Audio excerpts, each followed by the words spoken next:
Strap in, auto enthusiasts.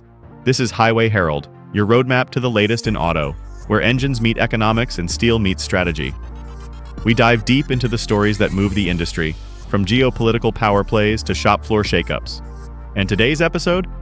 A full-throttle clash between Canada and the US that's sending shockwaves through EVs, automakers, and beyond. With $22 billion in tariffs now in play, this is more than policy. It's a torque-fueled showdown.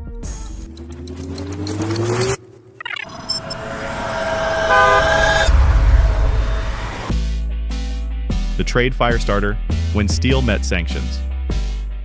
The spark that lit the fuse came in March, when President Trump invoked Section 232 of the Trade Expansion Act to justify a hefty 50% tariff on Canadian steel and aluminum, claiming it was a matter of national security. But to Prime Minister Mark Carney and his cabinet in Ottawa, it wasn't about defense. It was economic sabotage dressed in diplomatic language. Washington claimed it was blocking Chinese steel rerouted through Canada, but leaked White House memos told a different story. This was about origin-switching loopholes, not Canadian quality. For Ottawa, that made the move personal. Initially, Carney's government played it cool, launching a $3.5 billion Canadian support fund for major producers like Stelco, Algoma, and Rio Tinto. But as hot-rolled coil prices surged, outpacing U.S. steel by over $300 per ton, pressure mounted. Builders were squeezed, and auto suppliers took hits to their bottom line. By June, Carney had enough. He authorized a full-scale counterstrike, a 50% tariff on $22 billion of U.S. goods. Canada wasn't retreating, it was taking the wheel. But this wasn't going to be a simple tit-for-tat. What came next shifted the trade conversation from muscle to metrics. Data, diplomacy, and driving a new trade strategy. Canada didn't just strike back, it rewrote the rulebook. Rather than mirror Trump's tariffs tit-for-tat, Prime Minister Carney launched a high-octane counteroffensive rooted in science, carbon accountability, and political unity. Ottawa was no longer reacting. It was seizing control of the trade narrative. In just 48 hours, Carney's team compiled emissions profiles, furnace chemistry data, and carbon isotope analysis to dismantle America's national security claim. Their message? Canadian steel isn't just strong, it's clean. Meanwhile, finance officials ran simulations. A 50% tariff on U.S. raw steel would spike prices by 420 Canadian dollars per ton, tacking on 850 Canadian dollars to SUVs and pickups built in the Detroit-Toronto corridor, slamming U.S. automakers directly in the margins. Canadians rallied. Polls showed 68% support for the tariffs. The NDP and Bloc Québécois backed Carney's stand, while even beverage giants like Molson joined labor unions in defending domestic producers. This wasn't just a counterpunch. It was a values-driven, climate-smart playbook, and Canada was in the driver's seat. Before we delve deeper, we'd appreciate it if you could subscribe to Highway Herald. Your support fuels our passion to create more content like this. Now let's explore how Carney turned the crisis into a climate opportunity. Greensteel Gambit, Canada's high-stakes industrial rebuild. At the heart of Canada's counterstrike was the bold Greensteel Accord, a $4.8 billion Canadian commitment to reforge its industrial backbone with cleaner, sharper tools. Carney's philosophy was simple. If Washington wants to punish Canada for clean steel, then Canada will make it even cleaner and unbeatable. Backed by Royal Bank of Canada credit guarantees, the fund supports sweeping capital upgrades, tax incentives, and cutting-edge R&D across the steel and aluminum sectors. The focus?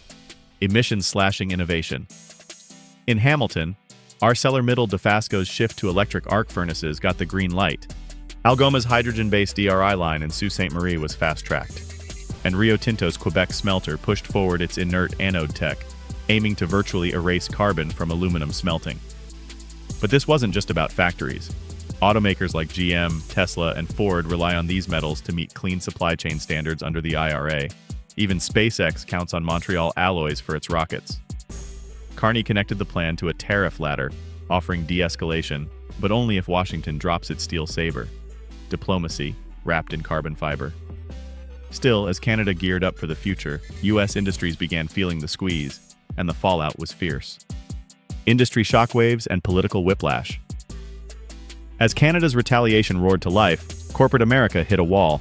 Detroit's automakers, already swerving through the EV transition, were blindsided. Ford and GM each forecasted a 45 million Canadian dollar hit per vehicle cycle, thanks to pricier Canadian steel and aluminum. For every truck or SUV using thick plate steel, margins shrank by about 320 Canadian dollars, a brutal hit in an already tight race for EV profitability. Even the beer aisle wasn't safe. The Brewers Association of Canada warned that a 5-cent jump in can prices could crush smaller craft breweries. While Ottawa considered carve-outs for large-scale producers, the financial ripples had already reached consumer shelves and executive boardrooms.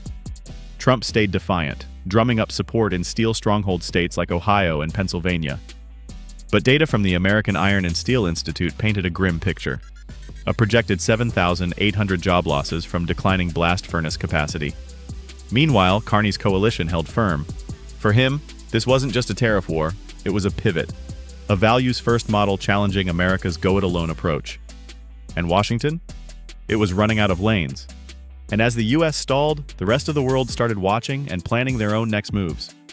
The global pit lane, allies, rivals, and the race to rewrite trade. What began as a US-Canada trade clash quickly shifted gears into a global case study in power, policy, and production. Canada filed a formal complaint with the World Trade Organization, accusing the US of abusing Section 232. But with the WTO's appellate panel stalled by Washington's refusal to approve judges, a decision could be years away.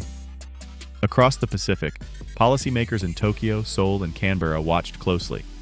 Each had weathered Trump-era steel tariffs. If Ottawa's 50% retaliation proves effective, it could become the new playbook for allies frustrated with Washington's protectionist detours. China, always opportunistic, used the chaos to redirect excess steel via Kazakhstan and the Eurasian Economic Union, boosting market share in Europe while North America fought itself. The fallout hit fast. Tesla's Berlin plant may be forced to source higher-emission Indonesian aluminum. SpaceX's Montreal-sourced alloys? Delays could push upgrades to 2026. Canada countered with global messaging. Rules-based, climate-aligned, innovation-led. The US, in contrast, looked reactionary. The bigger question now, who leads the next industrial lap? So what's the bottom line? Let's wrap it all up. Final verdict. Grit, Greensteel, and the Great Reset. This wasn't just about aluminum sheets or coils of steel. Canada's response was a masterstroke of economic strategy. It fused climate goals, industrial renewal, and data-driven policymaking into something far greater than retaliation. This was offense with intention. Carney's 50% tariff wasn't a political tantrum, it was torque. Torque that reshaped the playing field from brute force protectionism to smart, sustainability-led competition. Canada isn't just defending itself, it's emerging as a values-driven, climate-forward industrial rival.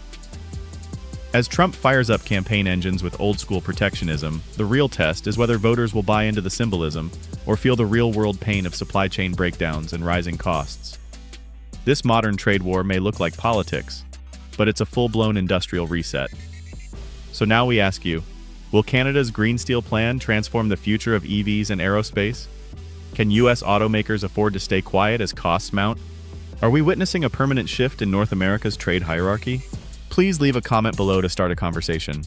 If you found this video insightful, be sure to subscribe to Highway Herald for the latest vehicle updates and in-depth analyses.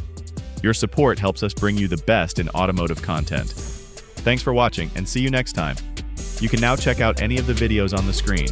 There's more exciting and informative content waiting for you.